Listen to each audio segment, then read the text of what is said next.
Shalom, selamat pagi, jemaat Tuhan yang terkasih. Kita akan memulai ibadah kita pada pagi hari ini. Mari dengan penuh sukacita saya undang semua kita bangkit berdiri dan kita awali dengan satu pujian. Yesuskah sungguh baik.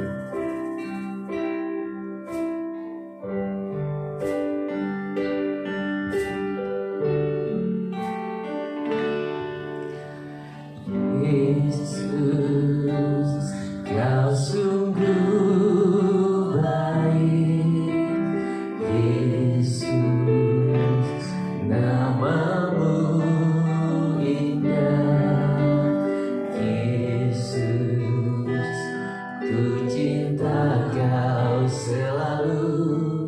Ku tinggikan, ku agungkan selamanya. Yesus, kau sungguh baik. Yesus, namamu indah. Yesus, ku cinta kau selalu. Ku tinggikan, ku agungkan selamanya. Ku mau memujimu, ku selalu pujimu.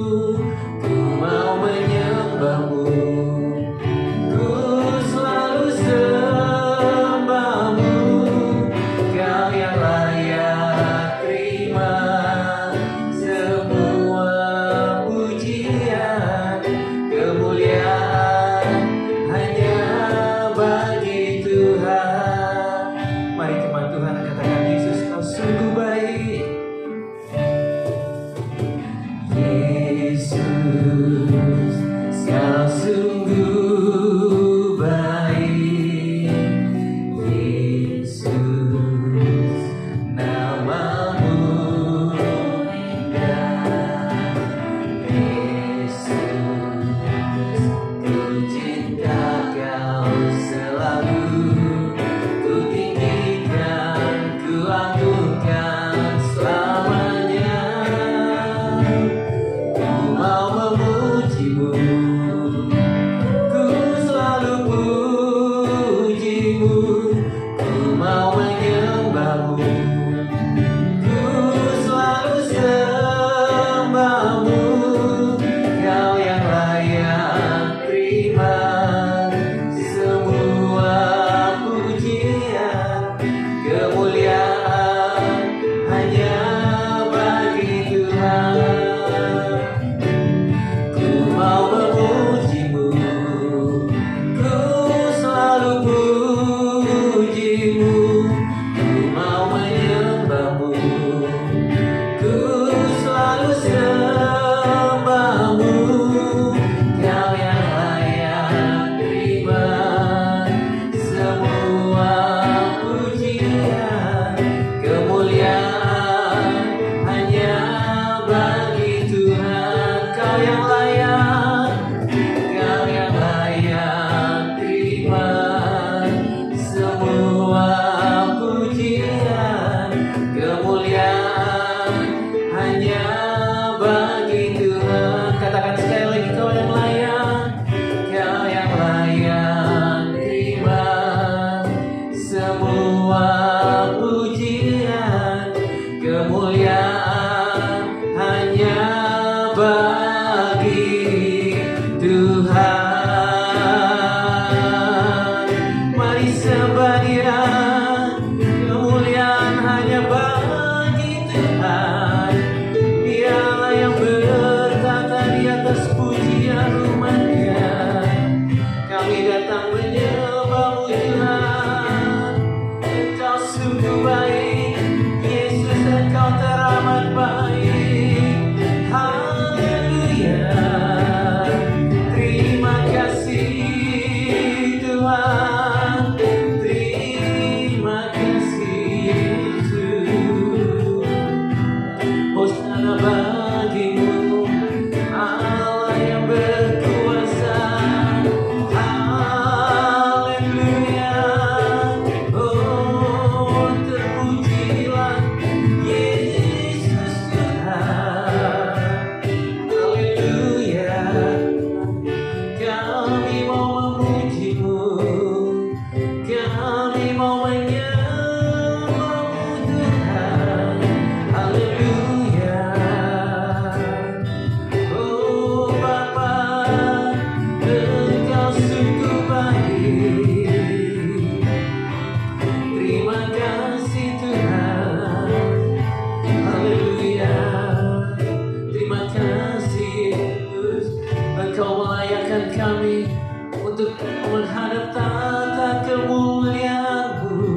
menyembahmu, ku selalu sembahmu.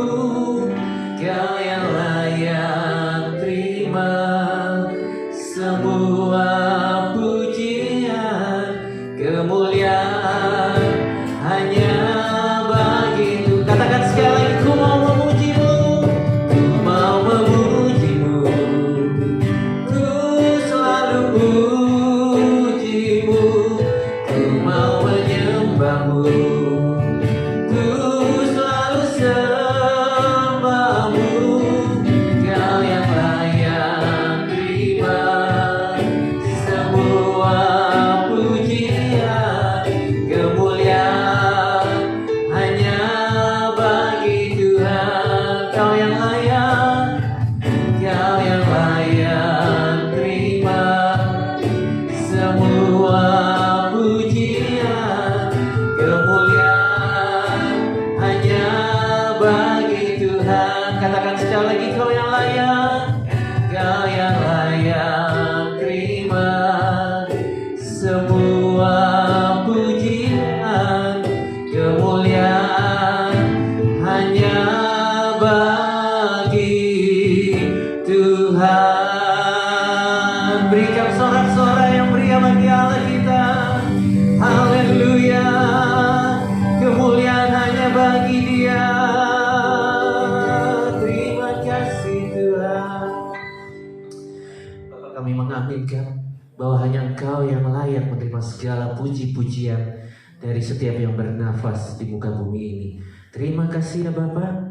Kami akan memulai ibadah kami pada pagi hari ini, dan kami hanya mengalaskannya dalam satu nama, yaitu Yesus Kristus yang adalah Tuhan dan Juru Selamat kami. Haleluya, amin. Kita akan melanjutkan pujian kita. Mari kita naikkan pujian, jangan lelah bekerja di ladang Tuhan.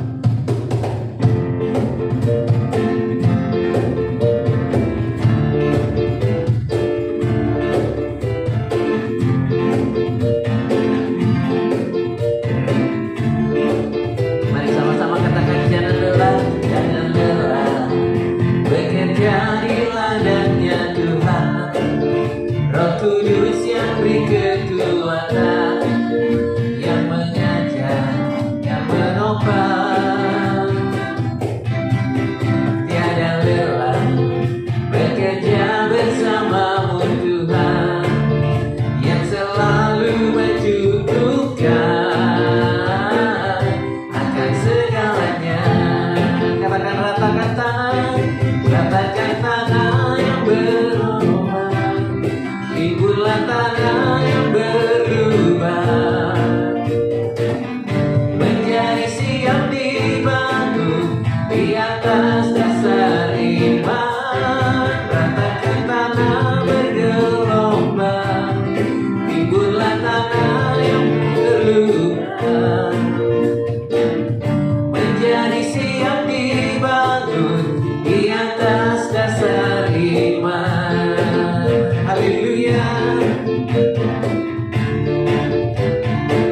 Mari katakan, jangan lelah bekerja di ladangnya Tuhan.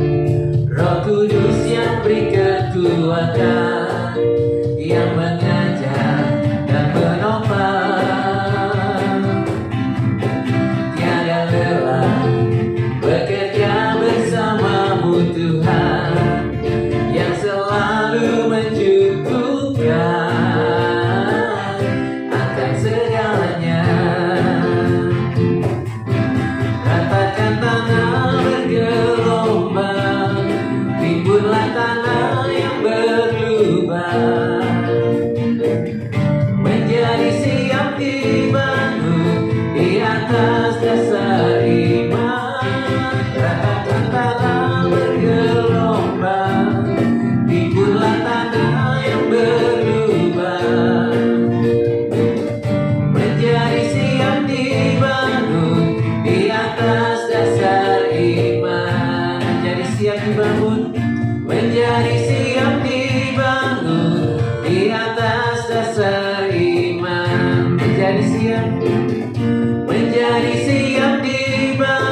Haleluya. Haleluya. Haleluya. Jemaat Tuhan yang terkasih, kita akan masuk lebih dalam lagi menghampiri tahta kemuliaan Allah. Mari siapkan hati, seluruh keberadaan hidup agar kita layak untuk memasuki hadirat-Nya. Mari kita naikkan pujian, Bapa Kau setia.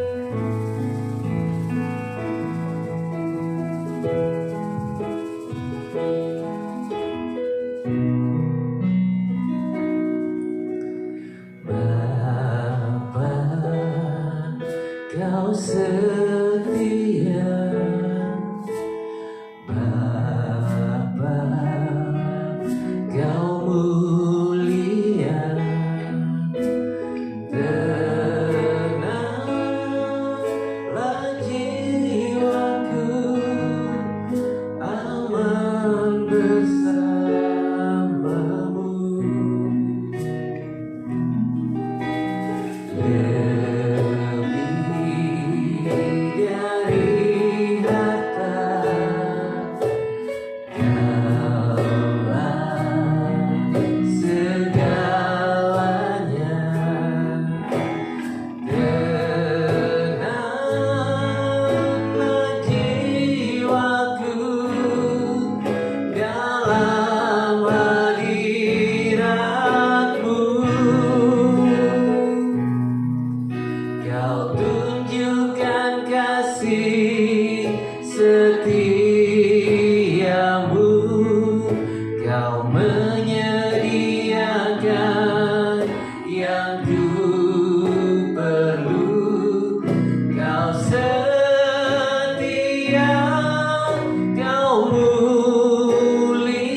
Haleluya, Bapa kau setia, dulu sekarang sampai selama-lamanya. Oh terima kasih Tuhan. Terpuji namamu Yesus, Engkau Allah yang setia. Dari angkatan sampai angkatan, Engkau Allah yang setia. Haleluya, haleluya. Kami aman di dalam-Mu Tuhan, karena Engkau Allah yang setia. Engkau membentengi anak-anak-Mu, Engkau menjaga dengan kasih setia-Mu. Terima kasih Tuhan, Engkau menunjukkan kasih setia-Mu. Haleluya, Engkau memberikan yang kami perlukan. Hosana, haleluya. Tenanglah jiwa kami, karena Engkau Allah yang setia. Terima kasih Tuhan, terima kasih Yesus. Haleluya, haleluya, haleluya.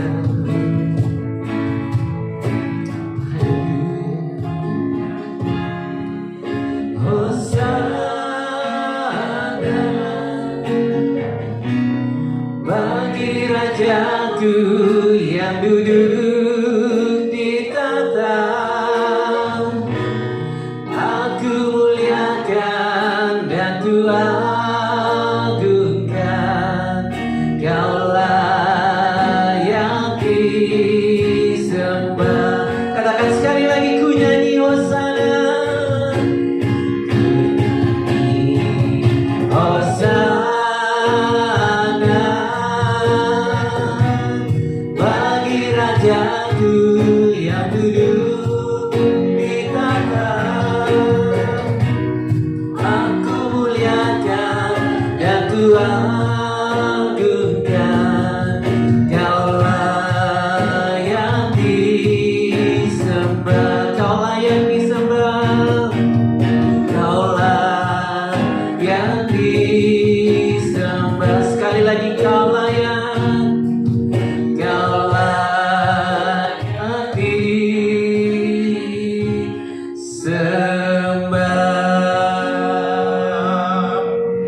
Haleluya. Terima kasih Tuhanku, Allahku dan Rajaku. Kami datang kepadamu Tuhan, terpujilah namamu. Haleluya. Apa terima kasih saatnya kami duduk di sekitar kebenaran firman Tuhan. Engkau memberkati jemaat-Mu, Engkau mengurapi kami semua, dan Engkau membungkus hamba-Mu dengan darah-Mu yang kudus, sehingga kemuliaan Allah nyata di dalam kehidupan ini. Firman-Mu kekuatan, Firman-Mu adalah roti kehidupan, Firman-Mu adalah pedang yang bermata dua, dan Firman-Mu adalah iman dalam kehidupan ini. Terpujilah namamu Bapa. Kami mau membaca firman Tuhan dalam nama Tuhan Yesus. Haleluya, haleluya, amin. Shalom Bapak Ibu yang Tuhan Yesus kasihi. Pagi ini kita akan membaca firman Tuhan dari Injil Yohanes pasal yang kelima. Injil Yohanes pasalnya yang kelima, ayat 1 sampai dengan ayatnya yang ke-8.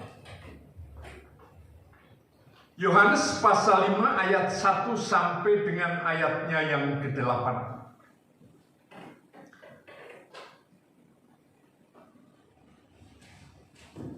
Demikianlah firman Tuhan. Sesudah itu ada hari raya orang Yahudi, dan Yesus berangkat ke Yerusalem. Di Yerusalem dekat pintu gerbang domba ada sebuah kolam yang dalam bahasa Ibrani disebut Bethesda. Ada 5 serambinya. Dan di serambi-serambi itu berbaring sejumlah besar orang sakit, orang-orang buta, orang-orang timpang, dan orang-orang lumpuh yang menantikan goncangan air kolam itu. Ayat 4. Sebab sewaktu-waktu turun malaikat Tuhan ke kolam itu dan menggoncangkan air itu, barang siapa yang terdahulu masuk ke dalamnya sesudah goncangan air itu menjadi sembuh apapun juga penyakitnya. Di situ ada seorang yang sudah 38 tahun lamanya sakit. Ketika Yesus melihat orang itu berbaring di situ, dan karena ia tahu bahwa ia telah lama dalam keadaan itu, berkatalah ia kepadanya, "Maukah engkau sembuh?" Jawab orang sakit itu kepadanya, "Tuhan, tidak ada orang yang menurunkan aku ke dalam kolam itu apabila airnya mulai goncang.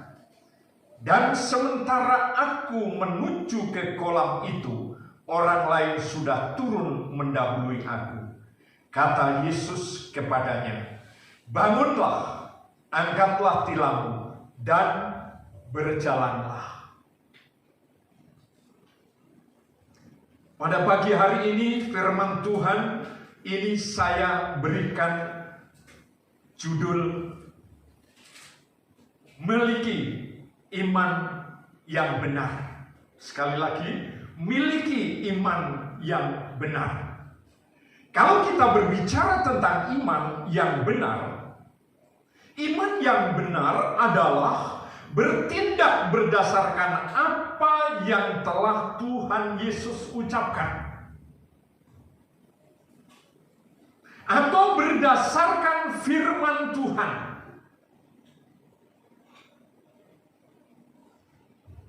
Ini terbukti di dalam kolam Bethesda, di mana Tuhan Yesus menyembuhkan orang yang sudah 38 tahun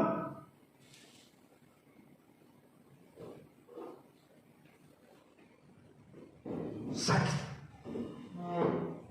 38 tahun sakit. Bayangkan betapa lemahnya dan betapa sukarnya, susahnya kehidupan orang ini.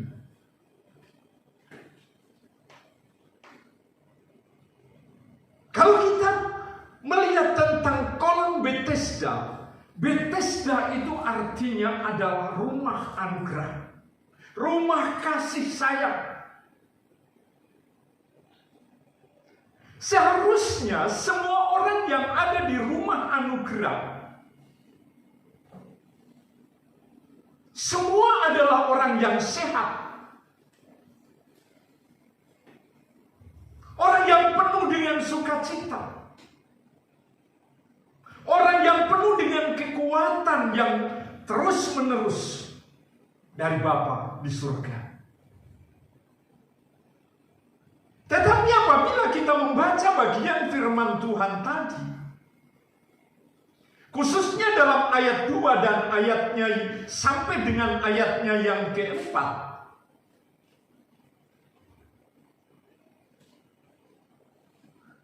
di serambi kolam Bethesda terbaring banyak orang-orang sakit. Ada yang tuli, ada yang buta, ada yang timpang, ada yang lumpuh. Dan semua menunggu goncangan air kolam itu. Wow, luar biasa. Tetapi ketika air itu berguncang, hanya satu orang yang disembuhkan. Dialah yang masuk ke dalam air yang pertama. Dan saya percaya bahwa ketika air itu berguncang, maka semua orang yang sakit ini semua berebutan. Mungkin ada tumpang tindih, ada saling menabrak satu dengan yang lain. Ketika saya membaca firman Tuhan ini, saya teringat waktu saya ada di Gunung Kawi. Orang yang bukan membutuhkan kesembuhan, tapi orang yang memerlukan kekayaan. Orang yang ingin kaya, mereka datang ke sana.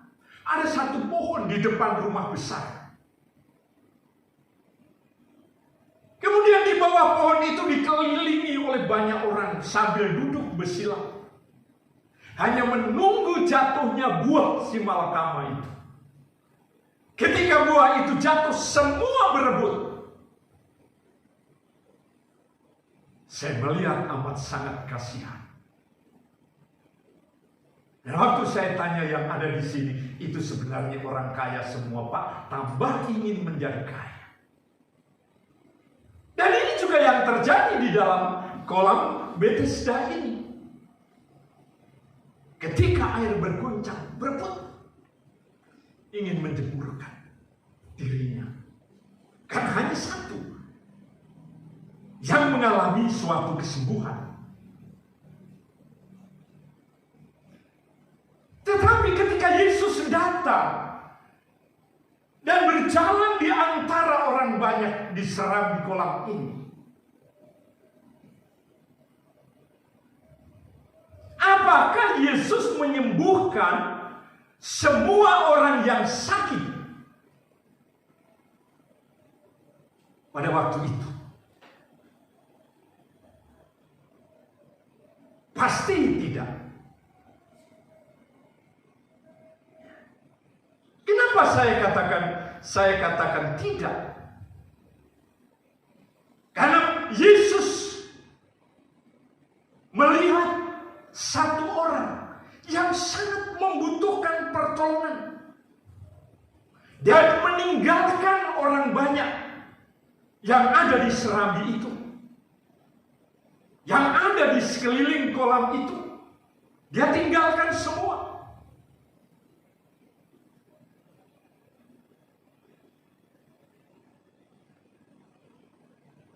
Kenapa Yesus tinggalkan? Karena semua orang yang ada di kolam, matanya hanya tertuju kepada air kolam.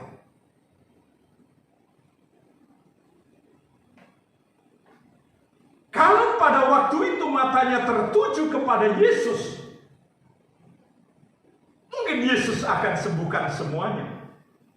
Tapi sayang, mata mereka hanya tertuju kepada kolam, bukan kepada Tuhan Yesus Kristus. Mereka tidak tahu bahwa inilah tabib di atas segala tabib. Inilah dia Tuhan di atas segala Tuhan, yang dapat menyembuhkan segala penyakit yang dideritanya.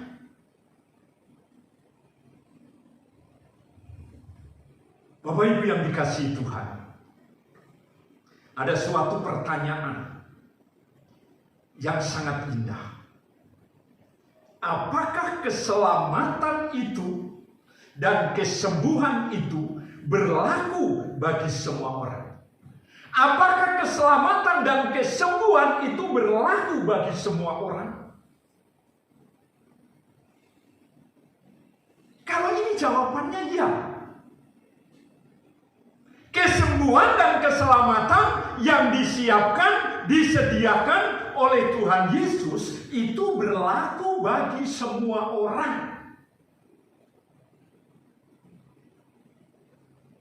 Karena begitu besar kasih Allah akan dunia ini, sehingga dikaruniakan Tuhan Yesus Kristus datang ke dunia ini. Barang siapa yang percaya, dia tidak binasa, melainkan akan beroleh hidup yang kekal.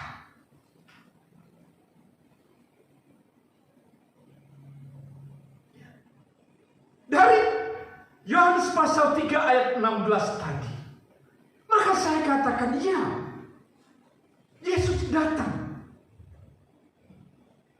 untuk menyelamatkan dan menyembuhkan semua orang. Namun, bagi mereka yang mau datang dan memandang kepada Tuhan Yesus Kristus dan percaya kepadanya. Kalau tidak datang dan memandang Dia atau fokus kepadanya dan menaruh kepercayaan kepada Tuhan Yesus Kristus,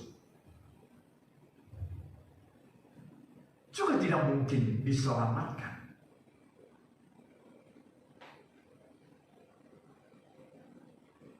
Kita ingat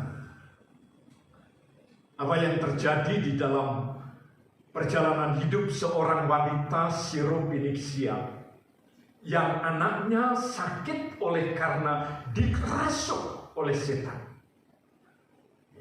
Anaknya sakit dirasuk oleh setan. Dan dia tidak bisa berbuat apa-apa.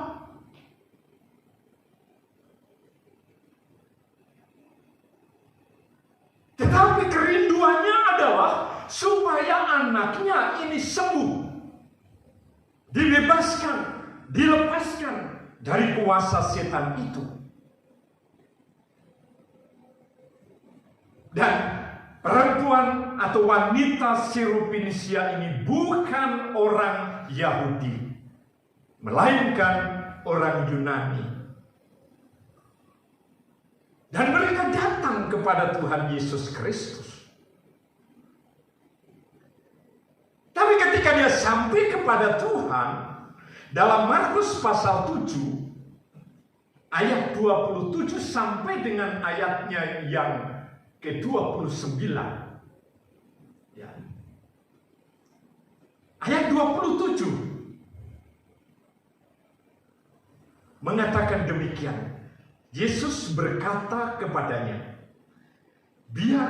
biarlah anak-anak kenyang dahulu, sebab tidak patut mengambil roti yang disediakan bagi anak-anak dan melemparkannya kepada anjing.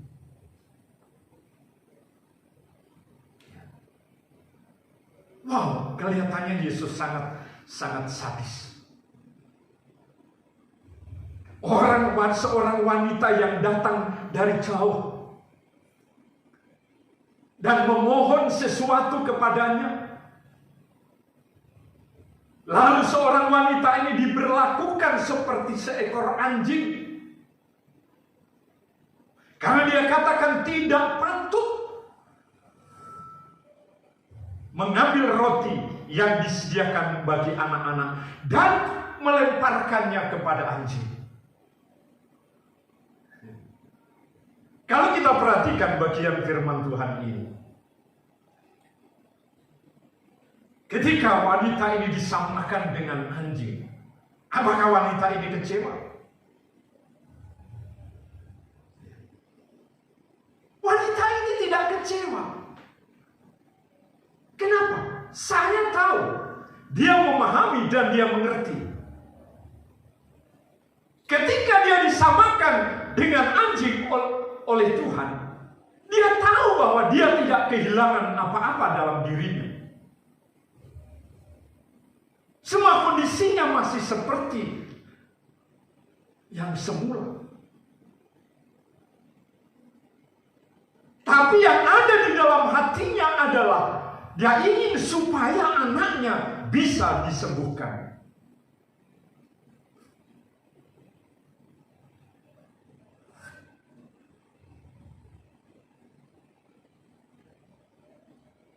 Bapak Ibu yang dikasihi Tuhan Yesus, perhatikan tentang kesembuhan dan kelepasan yang dikatakan Tuhan di sini sebagai roti. Kesembuhan dan kelepasan dikatakan Yesus dalam ayat yang ke-27 Markus pasal 7 tadi.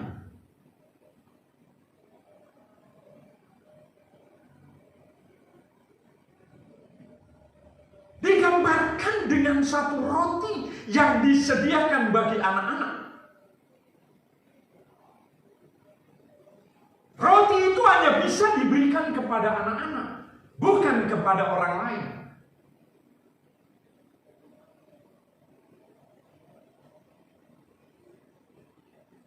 Tetapi kalau kita perhatikan, persediaan Allah itu cukup.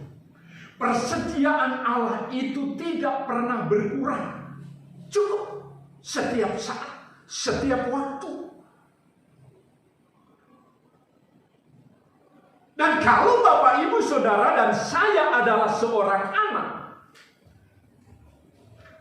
kita berhak. Kita berhak untuk mengambil. Kita berhak untuk meminta. Bagian kita yang dijanjikan oleh Allah. Tapi bagaimana perasaan Bapak, Ibu, Saudara, dan saya kalau disamakan seperti anjing? Kalau saudara dan saya datang kepada seseorang yang kita anggap mampu untuk memberi pertolongan, lalu kita disamakan dengan anjing, bagaimana perasaan kita? Oh, tentunya kita akan protes, bukan? Tapi kalau kita tahu seperti wanita ini, bahwa ketika dikatakan anjing, babi, dan sebagainya, apa yang hilang dari diri kita? Gak ada yang hilang. Kalau kita respon dengan negatif, maka yang hilang adalah damai sejahtera dan sukacita. Itu tidak boleh terjadi di tengah-tengah perjalanan hidup kita. Dan perempuan itu berusaha mendapatkan apa yang diinginkannya dan berkata kepada Tuhan Yesus dalam ayat yang ke-28. Dia berkata apa, saudara? Benar Tuhan, tetapi anjing yang di bawah meja juga makan remah-remah yang dijatuhkan oleh anak-anak. Ya. Anjing yang di bawah meja itu makan roti atau remah-remah roti itu yang dijatuhkan oleh anak-anak. Ayat 29. Yesus berkata, karena kata-katamu itu, pergilah sekarang, sebab setan telah keluar dari anakmu. Puji Tuhan, haleluya. Wow. Ternyata Tuhan Yesus melihat iman yang ada di dalam pribadi seorang wanita itu. Iman dan pengharapannya kepada pribadi agung Tuhan Yesus, Juru Selamat dunia ini, yang pernah dihina dan dipakukan di atas kayu salib, tapi di sanalah tersedia persediaan yang luar biasa untuk Bapak, Ibu, Saudara, dan saya sampai sekarang ini. Dan dikatakan anakmu sudah sembuh, pergilah, pulanglah. Ya, luar biasa. Ini bukti bahwa kesembuhan dan keselamatan itu berlaku bagi semua orang yang datang kepada Tuhan Yesus Kristus.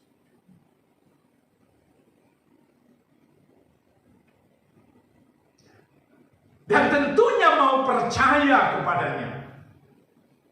Maka apapun yang menjadi persoalan, pergumulan, sakit penyakit akan disembuhkan.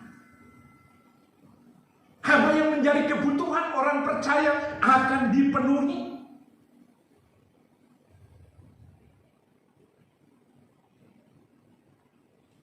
Siapapun orangnya yang datang kepada Tuhan Yesus Kristus dan percaya kepadanya, Yesus akan mengulurkan tangannya dan memberikan pengampunan dan kesembuhan kepadanya. Perhatikan dalam Yohanes pasal 6 ayat 63. Yohanes pasal 6 ayatnya yang ke-63 berkata demikian, Rohlah yang memberi hidup, daging sama sekali tidak berguna. Perkataan-perkataan yang kukatakan kepadamu itu adalah roh dan hidup. Perkataan-perkataan yang kukatakan kepadamu itu adalah roh dan hidup. Dengan kata lain bisa kita katakan demikian. Firman Tuhan, firman-Nya adalah roh dan hidup bagi mereka yang menerimanya. Yang menerima firman Tuhan itu memiliki hidup di dalam kehidupannya. Kalau kita perhatikan ayatnya yang ke-6 dalam pembacaan Yohanes 5 tadi. Si sakit merasa putus asa karena tidak ada yang menolong waktu air bergoncang. Karena banyaknya orang yang sakit pada waktu itu.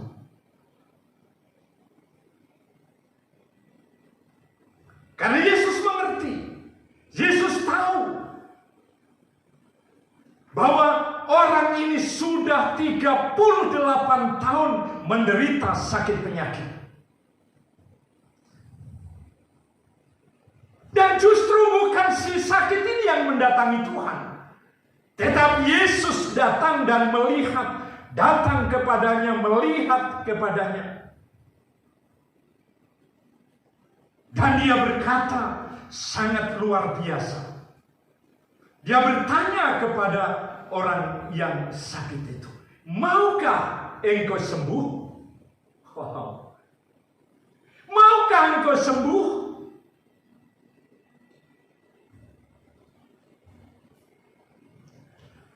Jawabnya, Tuhan, tidak ada orang yang menolong aku ketika air kolam itu bergoncang. Ini berarti bahwa matanya yang sebelah kiri melihat kolam, matanya yang sebelah kanan itu melihat Yesus. Karena pengharapan tadinya adalah kepada goncangan air kolam itu. Karena dikatakan sewaktu-waktu malaikat Tuhan turun. Memang kalau kita lihat dari segi ilmiah, maka air itu juga mungkin mengandung mineral yang bisa menyembuhkan semua bentuk penyakit. Tapi Alkitab mengatakan sewaktu-waktu malaikat Tuhan turun. Tapi sekarang yang datang kepada orang sakit ini adalah Tuhan Yesus, sumber kesembuhan itu sendiri.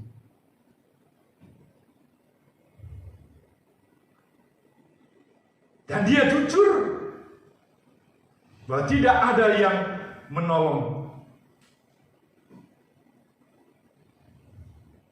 Tetapi di sini Tuhan Yesus Kristus siap menolong orang yang tidak dapat menolong dirinya sendiri. Tetapi harus jujur, harus terbuka, dan harus percaya kepadanya. Itu sebabnya ada pertanyaan, maukah engkau sembuh? Kalau kita baca dalam kitab Kisah Para Rasul, pasal 13 ayat yang ke-39, dan di dalam dialah setiap orang yang percaya memperoleh pembebasan dari segala dosa yang tidak dapat kamu peroleh dari hukum Musa. Luar biasa. Dan di dalam dialah setiap orang yang percaya memperoleh pembebasan, memperoleh kesembuhan, memperoleh keselamatan. Karena dia hanya satu-satunya jalan untuk menuju kemuliaan yang kekal. Bapak Ibu yang dikasihi Tuhan, memang kalau kita perhatikan bahwa penebusan yang sempurna itu terjadi di Kalvari, terjadi di atas kayu salib, dan itu adalah persediaan. Yesus menyediakan kesembuhan, Yesus menyediakan keselamatan bagi yang mau datang kepadanya. Kalau kita setiap saat datang kepada Tuhan dan mengakui semua kekurangan kelemahan kita, maka kita pun akan terus mengalami apa yang disediakan oleh Yesus di atas kayu salib. Haleluya.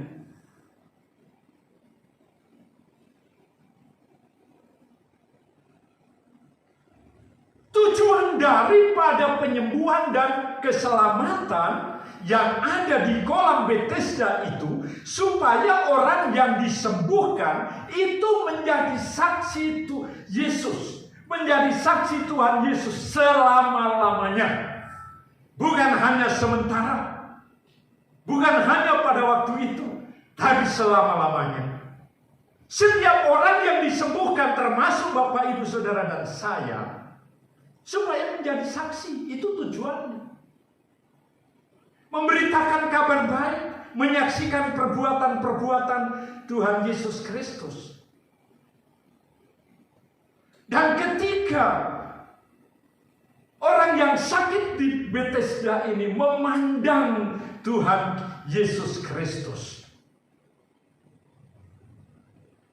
Tuhan berkata kepadanya, "Bangunlah, angkatlah tilammu, dan berjalanlah."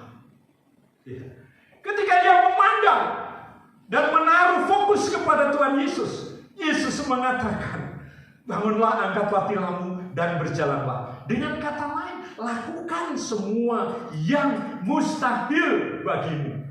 Lakukan semua yang tidak bisa engkau lakukan. Wah, luar biasa. Memang Tuhan Yesus selalu. Apa yang dimintanya adalah melakukan apa yang tidak bisa melakukan. Ya. Berikan apa yang tidak bisa engkau berikan. Persembahkanlah apa yang tidak bisa engkau persembahkan. Sukar. Tapi inilah jaminan yang luar biasa dalam kehidupan ini. Yang mendengar, mempercayai firman Tuhan, dan bertindak dengan iman. Apa yang terjadi? Ya. Apa yang terjadi? Dia taat kepada firman Tuhan. Dia ambil tilamnya, dia gulung tilamnya, dan dia berdiri, ternyata bisa. Dan dia pikul berjalan keluar. Saya percaya pada waktu itu semua yang ada di kolam, semua terkagum-kagum. Kenapa bisa terjadi demikian? Anugerah hanya ada sampai kepada satu orang yang dikatakan 30 tahun mengalami sakit penyakit.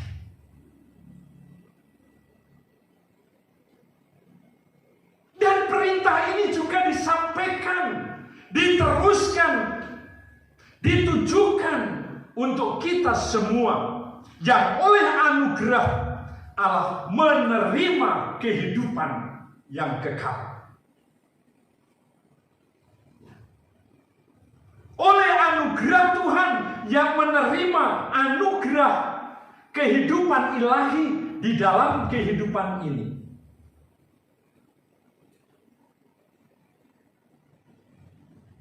Untuk apa? Menjadi saksi Kristus dan bertindak memberitakan perbuatannya yang ajaib. Siapa yang harus kita beritakan? Siapa yang harus Bapak Ibu Saudara saksikan? Yesus Kristus sebagai Tuhan. Bukan diri kita, bukan orang lain. Banyak orang yang bersaksi, bukan menyaksikan kuasa Tuhan, pribadi Yesus, tapi menyaksikan apa yang orang lain buat dan orang lain lakukan. Tapi Yesus katakan, apa yang harus engkau saksikan?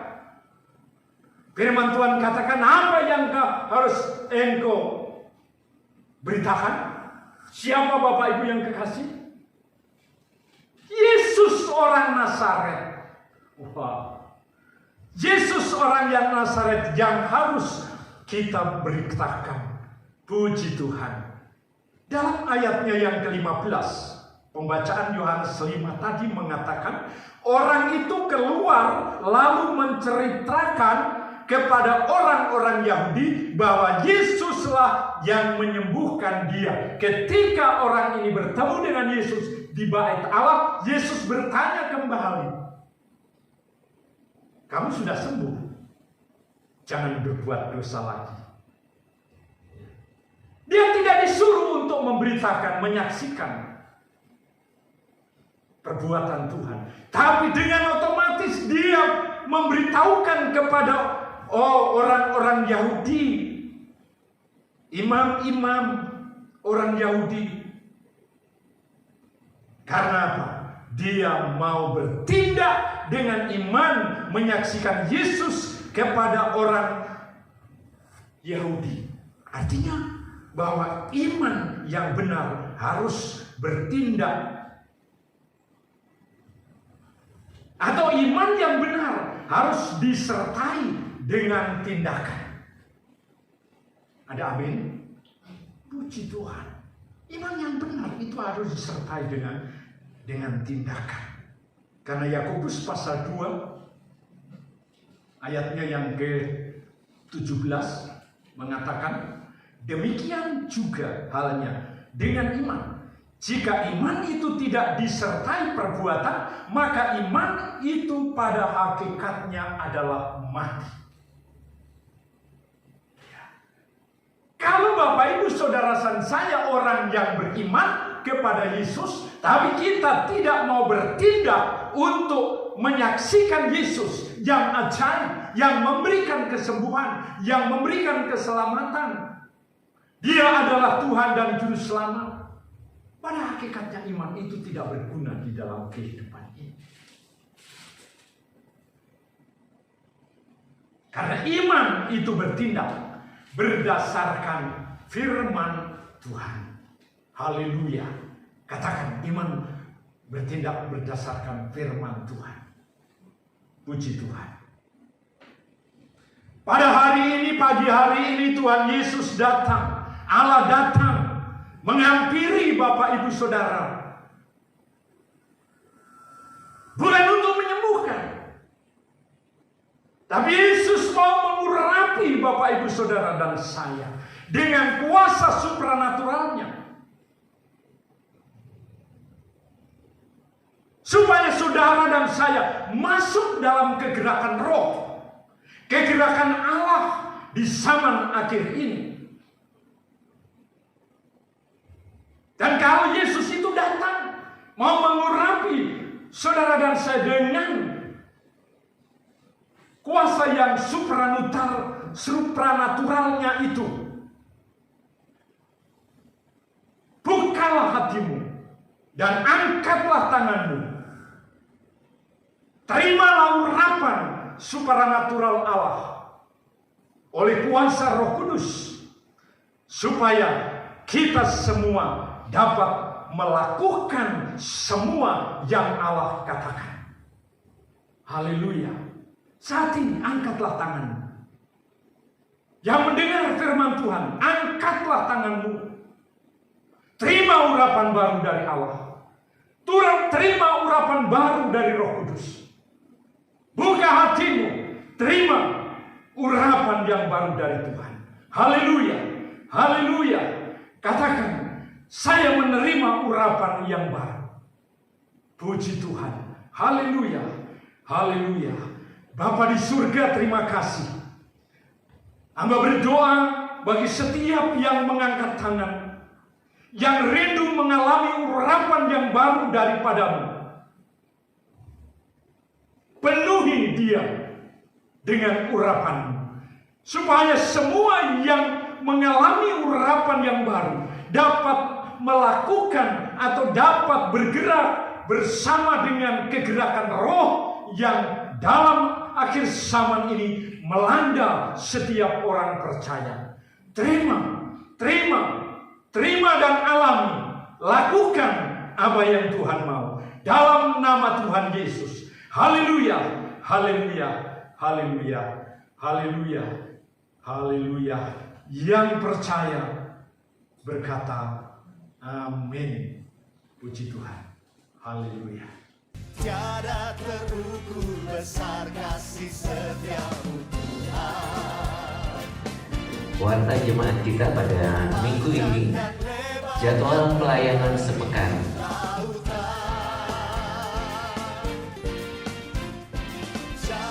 Menuntun ayat pembacaan Alkitab pada minggu ini.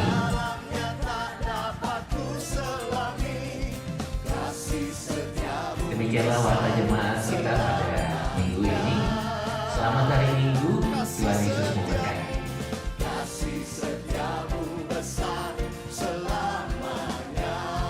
Katakan hatiku bersyukur. Hatiku bersyukur. Jiwaku memuji. Mulutku pun bersorak memuji Engkau. Yesus, ajaib perbuatanmu. Besar anugerahmu. Takkan berhenti ku memuji namamu. Jemaat Tuhan yang terkasih, Bapak Ibu sekalian dan saudara, kita akan mengakhiri ibadah kita pada pagi hari ini. Mari dengan penuh sukacita saya mengundang semua jemaat bangkit berdiri dan kita naikkan pujian Tuhan selalu menolongku. Musim akan selalu berganti, kasih Tuhan tetap abadi, tak akan berubah sampai selamanya. Ku tetap percaya.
berdoa dan menyerahkan jemaat-Mu ke dalam tangan-Mu.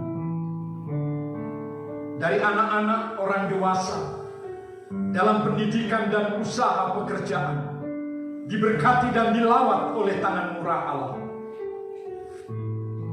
Anak-anak pun diberikan kecerdasan.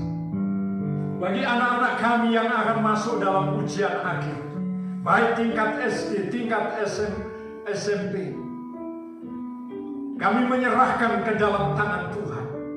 Kami percaya kuasa-Mu nyata memberkati anak-anak kami, sehingga anak-anak kami dapat pindah ke jenjang yang lebih tinggi dengan pertolongan dan anugerah Tuhan.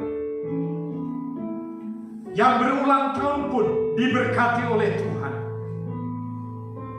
diberi kekuatan yang baru, kesetiaan, roh takut Tuhan, mengasihi Tuhan, dan melakukan apa yang menjadi kehendak Tuhan. Bapa di surga, kami berdoa bagi bangsa negara kami Indonesia, presiden, para menteri, wakil presiden, gubernur di setiap daerah. Biar roh takut Tuhan menyertai pemerintah bangsa ini bersama pemerintah daerah. Kebijakan kearifan ada pada mereka. Para hakim, para jaksa, para penuntut umum juga diberikan hikmat dalam menuntut dan memutuskan perkara. Dalam nama Tuhan Yesus, kami juga berdoa bagi daerah-daerah yang berdampak musibah di NTT, di Jawa Timur. Kami menyerahkan ke dalam tangan-Mu yang memorak-porandakan semua rumah, harta dan kekayaan hilang. Tetapi kami percaya, mereka yang percaya kepada nama Yesus tidak kehilangan kuasa nama Yesus. Tapi kuasa itu yang memberikan dan meneguhkan. Kami serahkan ke dalam tangan-Mu Bapa. Di dalam nama Tuhan Yesus, persekutuan gereja-gereja Tuhan, kami berdoa dan menyerahkan ke dalam tangan-Mu. Roh Kudus menolong, menopang, karena gereja-Mu adalah tubuh sendiri. Dalam nama Tuhan Yesus, kami bersyukur untuk perbuatan tangan Tuhan yang ajaib. Jemaat yang kekasih, saya jemput untuk bangkit berdiri. Angkatlah kedua belah tangan-Mu.